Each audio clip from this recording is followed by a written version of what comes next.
The world believed George Reeves, the original Superman, took his own life in a tragic moment of despair.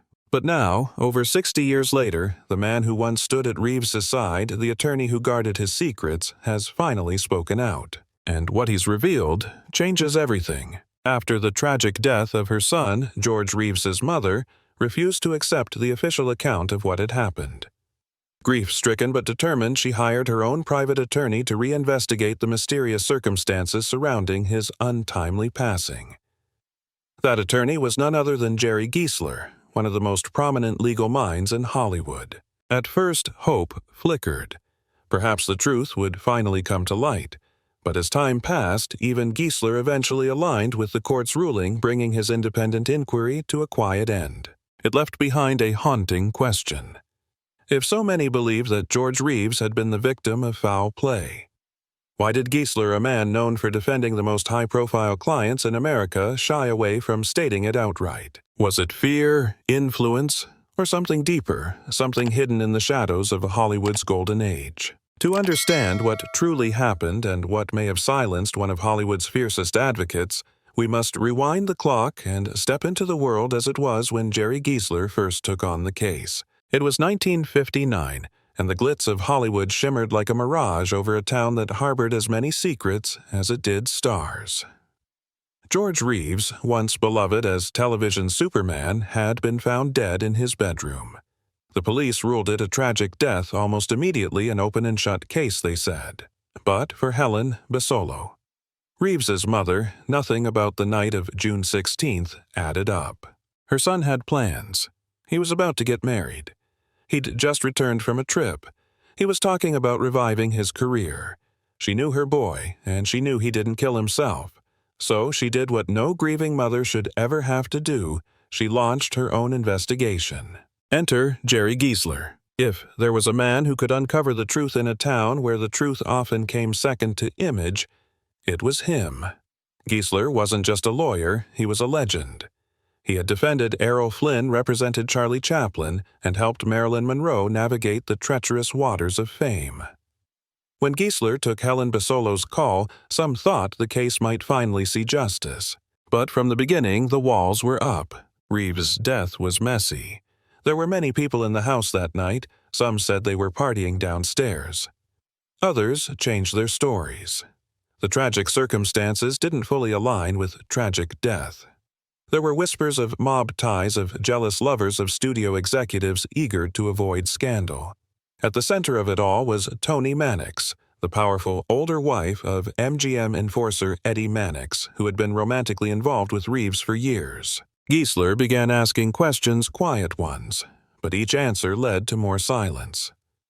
Hollywood protects its own, especially in an era when one mistake could destroy a career or worse. Giesler, who had cracked open cases others were too afraid to touch, suddenly stopped short. He never publicly accused anyone.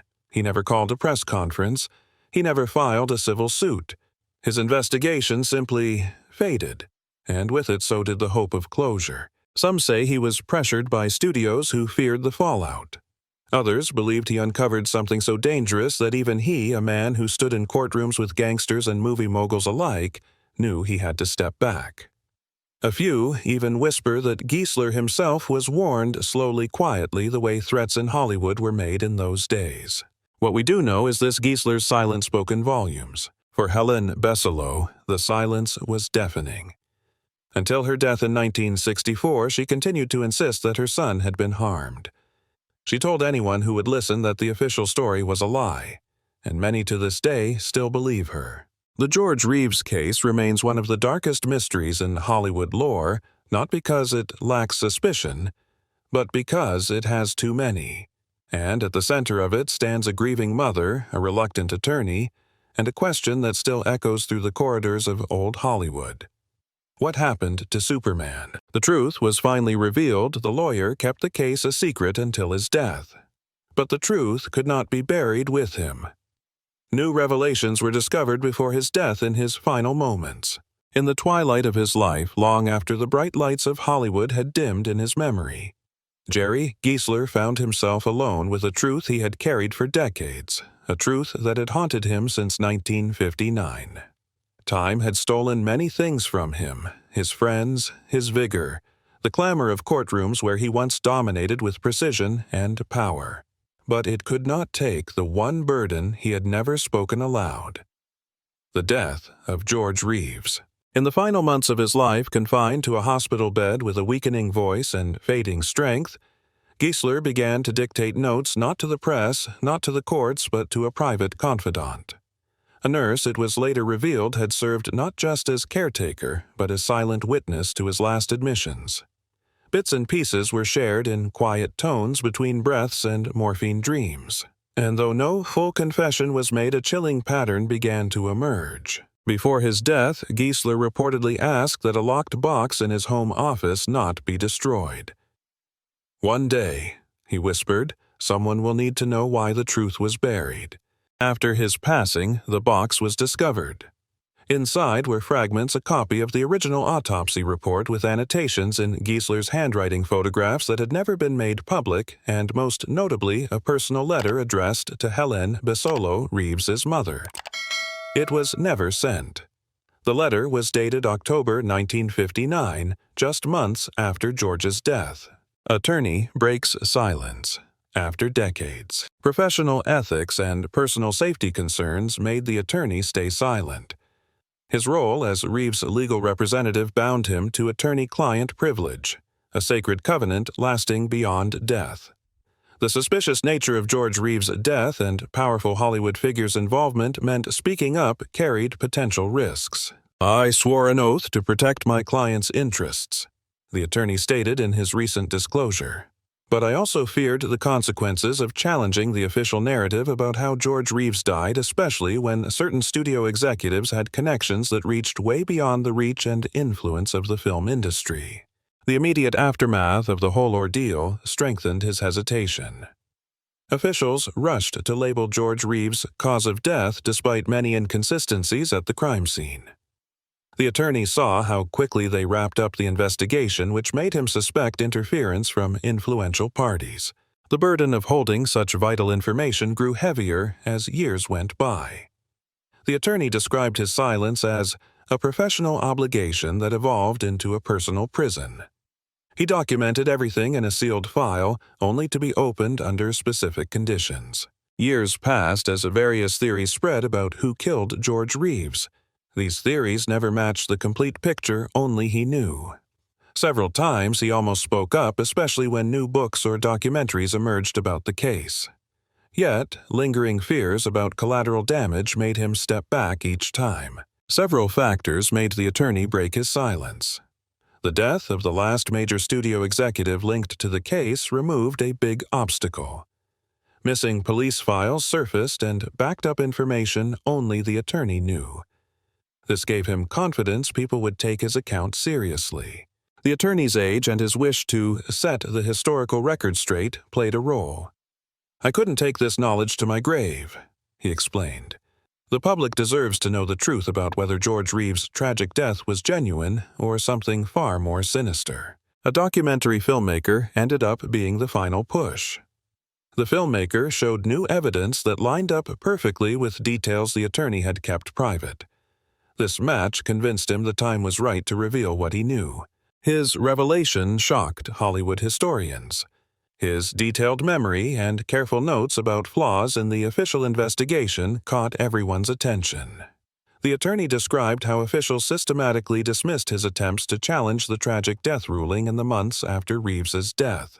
"When I asked why they overlooked certain evidence, they told me clearly to drop the matter," he recounted. "The message was clear: powerful people wanted this case closed, whatever the truth." His explanation for choosing this moment proved most compelling. Recent interest in historical Hollywood scandals and new focus on accountability created the right environment. His testimony might finally get the serious attention it deserves. "For years, I feared my words would simply disappear into the void of conspiracy theories about what happened to George Reeves," the attorney explained. "Now, I believe the public and the authorities are finally ready to get into the facts without the influence of studio politics and power dynamics that dominated the original investigation." His testimony adds a vital missing piece to one of Hollywood's biggest mysteries. The case might reopen questions about how the entertainment industry's power structures influenced the original investigation into George Reeves's death. Attorney reveals new details about crime scene. The attorney's startling revelations about the crime scene show a different picture from the official tragic death ruling. He got into the police reports and forensic evidence and highlighted significant inconsistencies. These events took place between 1:30 and 2:00 a.m. on June 16, 1959, at Reeves' Benedict Canyon home. The most suspicious element of what happened to George Reeves was the complete absence of fingerprints on the weapon. The attorney explained about the German Luger found between the actor's feet. Several investigators who arrived at the scene noted this significant detail, yet the official investigation ignored it. The attorney stressed that tragic death victims leave fingerprints on their weapons. A clean crime tool suggests someone wiped it down, he stated firmly. I've never seen a legitimate tragic death case in my career where the victim somehow managed to wipe their prints off the crime tool after doing it themselves.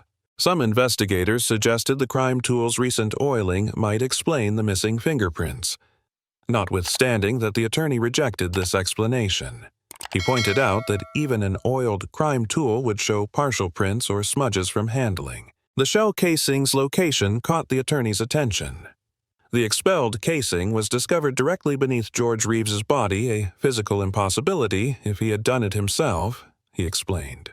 Simple ballistics principles contradict the tragic death theory. A crime tool, like Reeves, ejects spent casings to the side and away from the shooter. So finding the casing underneath his body suggests either 1. The body was moved after death, 2. Someone else fired the fatal sound.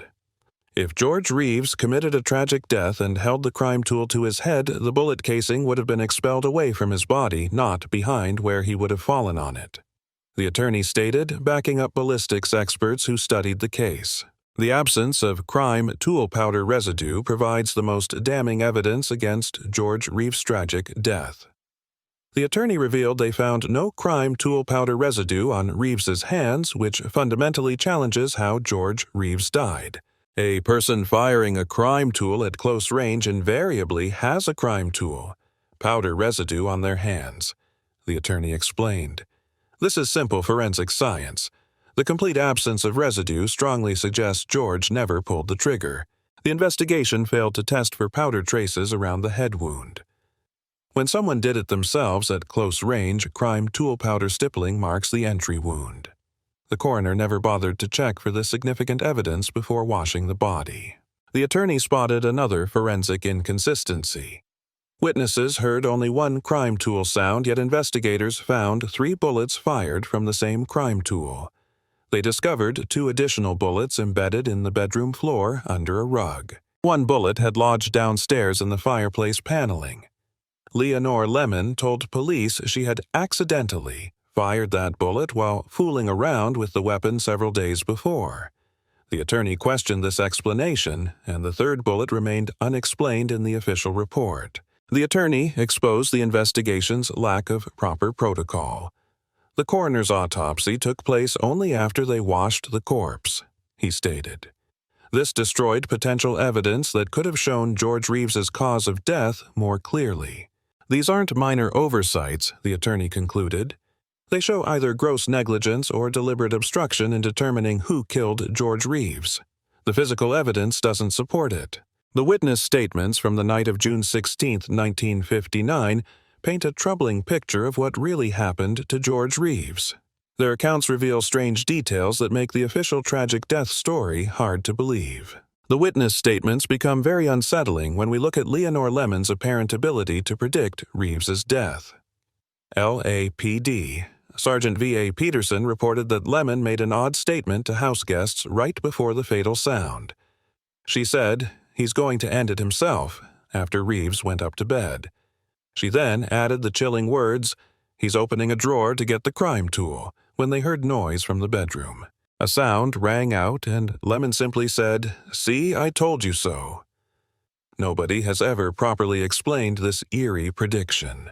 The situation became even stranger when they found Reeves's body. Lemon quickly told one guest, William Bliss, "Tell them I was down here. Tell them I was down here." Her words hinted at possible guilt. Lemon told police that Reeves felt down about his failed career and couldn't find work. The facts told a different story. Reeves had new projects lined up, including plans for a European honeymoon with Lemon on June 19th and a scheduled fight with Archie Moore. The timeline after the crime tool sound raises red flags. Nobody could explain why it took so long to call the police after finding Reeves's body. They waited about 45 minutes between his death and finally notifying authorities. Lemon and other witnesses blamed their shocked state and drinking for the delay. Police confirmed that everyone at the scene was very drunk when they arrived, which made it hard to get clear statements. The delayed reporting wasn't the only problem. Lemon broke the evidence seal on the property and quickly left for New York with $4,000 in traveler's checks. She never came back to California, leaving just one day after Reeves died. Her quick exit and the reporting delay suggest someone might have tampered with the crime scene. The number of crime tool sounds creates another major puzzle. Everyone there that night said they heard just one sound. Yet investigators found 3 bullets fired from the same crime tool at the scene.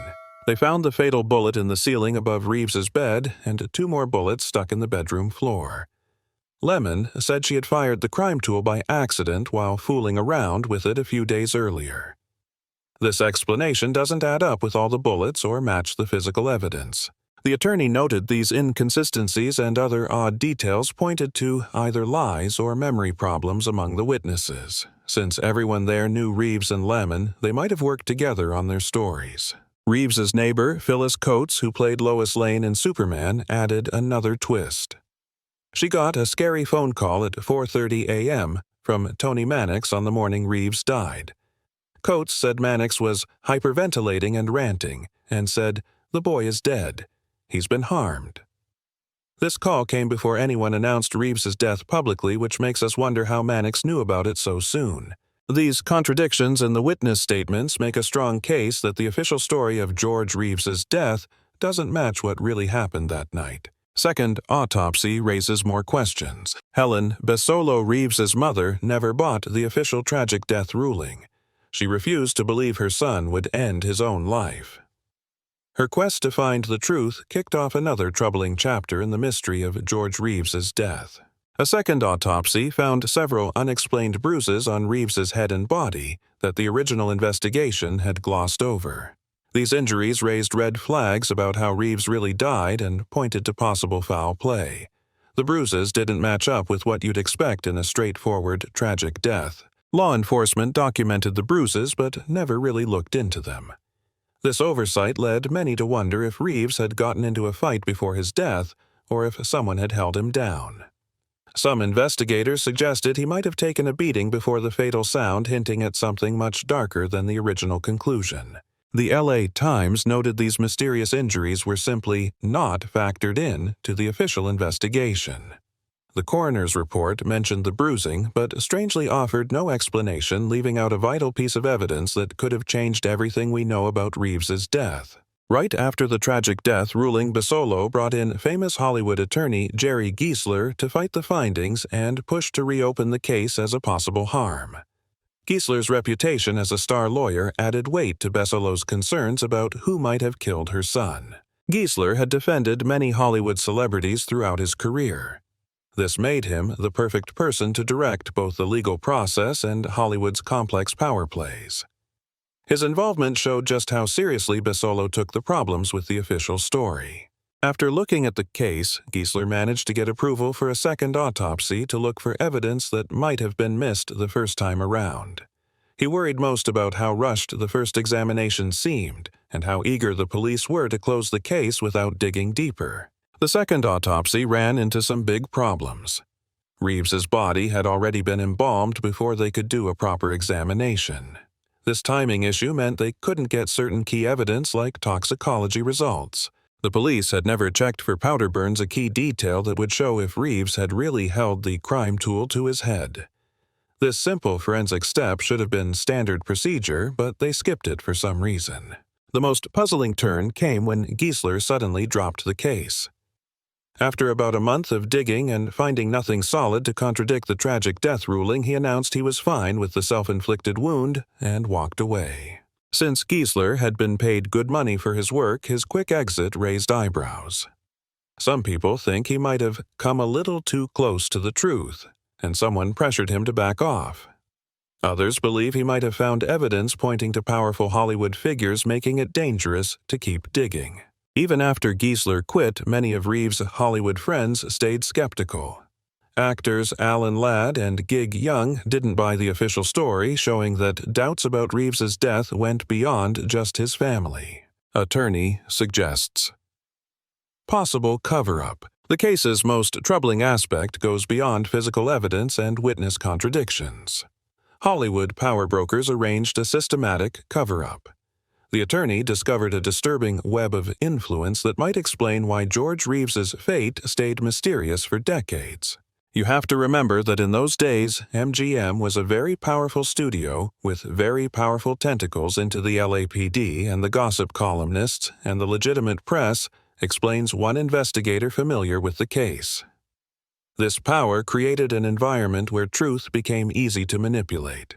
Eddie Mannix, the MGM executive whose wife had an intimate relationship with Reeves, wielded enormous influence throughout Los Angeles. He was powerful enough to keep stories out of the press, and managed to keep ties with an LA mobster and the chief of police. The connection between Hollywood executives and law enforcement raises immediate questions about the investigation's integrity into George Reeves's death. The attorney highlighted that investigators handled the whole ordeal perfunctory at best, which points to intentional oversight rather than incompetence. Mannix built his reputation at MGM as the studio's main fixer. According to the fixers, E.J. Fleming's account of Mannix's tenure shows the executive made scandals vanish for Louis B. Mayer and his employees, from reckless affairs, drunk driving busts, wife beatings, drug arrests, and union beefs. The attorney found multiple instances of evidence mishandling that seemed too organized to be coincidental. The evidence seal on the property was broken apparently by Lemon, who absconded to New York, never to return with USD 4,000 honored in traveler's checks. This unauthorized access happened shortly after officials determined George Reeves's cause of death. The situation became more suspicious when the coroner's autopsy took place only after the corpse had been thoroughly washed, which destroyed crucial forensic evidence. Police ignored standard procedures when they failed to test for powder traces on Reeves's hand, and no one checked the head wound for crime tool powder traces, which would have been present if he'd done it himself at close range. The attorney stressed that officials simply cleaned up and made ready for the funeral service, the body with unusual speed contrary to normal homicide protocols. Such handling seemed designed to hide how George Reeves died. The attorney observed that the newspapers were in a frenzy for a week, then dropped the story flat, matching known patterns of media manipulation by prominent studios. The case remains closed despite ongoing questions about who killed George Reeves. Attorney Jerry Giesler's unexpected case abandonment raises eyebrows. Did Jerry Giesler drop the case, as many people suspected, under pressure from Mannix or the mob? This question remains vital to understanding the possible cover-up. The attorney noted that Giesler was skillful, but he wasn't a crusader.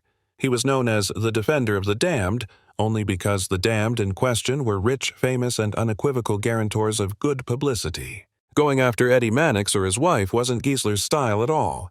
This context helps us understand why challenges to George Reeves's tragic death ruling ended up abandoned. The system worked to protect powerful interests instead of uncovering uncomfortable truths. The attorney has identified Tony and Eddie Mannix as the most compelling suspects in George Reeves' death investigation. The core team uncovered a complex web of relationships and motives that lead directly to this powerful Hollywood couple. A startling piece of evidence sits at the heart of this case. Phyllis Coates, who played Lois Lane alongside Reeves, got a disturbing call from Tony Mannix around 4:30 a.m. on the morning of Reeves's death. Coates recalls Tony hyperventilating and rasping as she declared, "The boy is dead. He's been harmed." This call came before any public announcement of George Reeves' death, which raises questions about Tony's early knowledge of the incident. The attorney considers this early morning call the most incriminating evidence against Tony.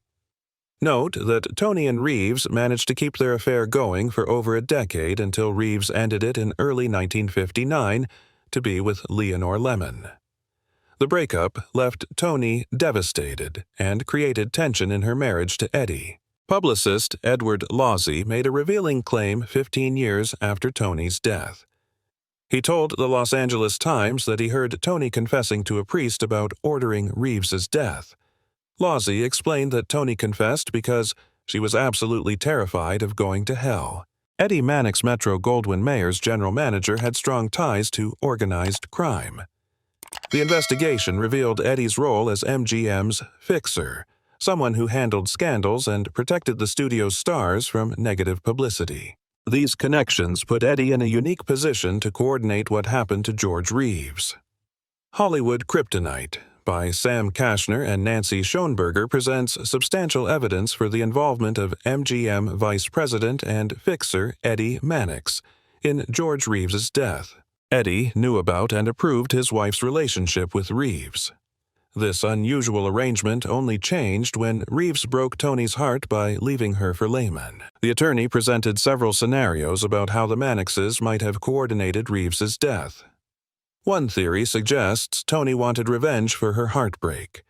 Friends say she was enraged about being abandoned and began bombarding Reeves with phone calls making all sorts of threats. Tony might have used her husband's connections to arrange a hit on Reeves.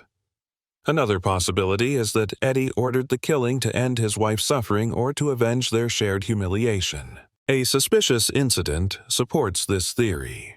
Shortly before George Reeves's tragic death, the actor survived near-fatal car crashes where someone had completely drained his brake fluid. A mechanic who looked at the vehicle stated, "Somebody wanted him dead." The attorney stressed that Tony and Eddie had the means, motive, and chance to coordinate who killed George Reeves, making them the most likely suspects in this ongoing Hollywood mystery. Attorney. The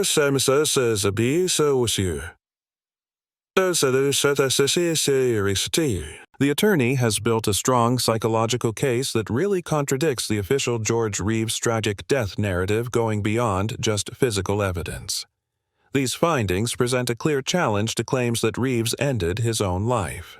Reeves was busy chasing several career opportunities right before his death. He wanted to direct and produce a wrestling film as his move behind the camera. He was also set to box with light heavyweight champion Archie Moore in a televised exhibition match 3 days after his death, an event Reeves called the highlight of my life. His calendar was packed with events beyond these immediate commitments. Reeves and Leonore planned to get married and honeymoon in Spain after the boxing match. They had also scheduled a 6-week Australian tour, where Reeves would make over $20,000 appearing as Superman since the series had just been sold to Australian TV. Back in Hollywood, he planned to direct and star in a feature film he was developing. Noel Neal Reeves' co-star from Adventures of Superman strongly disagreed with claims about his depression. "I just saw George as someone so full of life with so much going for him. I saw him 2 days before his death and he talked about a couple of films he was going to be making." Jack Larson, who played Jimmy Olsen, said he was permanently saddened by George's death, though he accepted the tragic death ruling based on official evidence. The attorney highlighted Reeves's personality traits that didn't match with suicidal behavior. His colleagues knew him for his gentle nature and cheerful personality. Reeves became famous for defining the role of Superman for children of the 50s, and devoted his time and energy to many charities. The evidence painted Reeves as a glad-handing, straight-shooting, life-loving guy who had no plausible reason to do away with himself, making what happened to George Reeves even more mysterious. What do you think? Was it something far darker? Let us know your thoughts in the comments below. And if you want more stories about Hollywood's hidden past, don't forget to like, subscribe, and tap the bell for updates. Truth, justice, and a mystery still waiting to be solved.